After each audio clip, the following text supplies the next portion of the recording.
Hi అండి. ఈరోజు మైదా, పెరుగు, వంట సోడా ఇవేం లేకుండా మామూలుగా మనం ఇంట్లో వాడుకునే దోసపిండితో పునుగులు ఎలా ప్రిపేర్ చేసుకోవాలో చూద్దాం. పునుగులు వేసుకోవడానికి 4 గరిటెల దోసపిండి తీసుకొని పక్కన పెట్టుకొని సన్నగా కట్ చేసుకున్న ఒక ఆనియన్, కట్ చేసుకున్న 2 పచ్చిమిర్చి, సన్నగా కట్ చేసుకున్న కరివేపాకు, కొత్తిమీర, హాఫ్ స్పూన్ జీలకర్ర, రుచికి సరిపడా ఉప్పు వేసుకొని ఇలా బాగా కలుపుకోవాలి.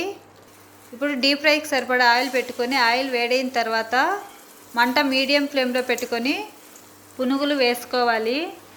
పునుగులు వేసుకున్న వెంటనే కలపకుండా కొద్దిగా కాలిన తర్వాత ఇలా కలుపుకుంటూ రెండు వైపులా బాగా రెడ్ కాలిన తర్వాత ఒక గిన్నెలోకి తీసేసుకోవాలి.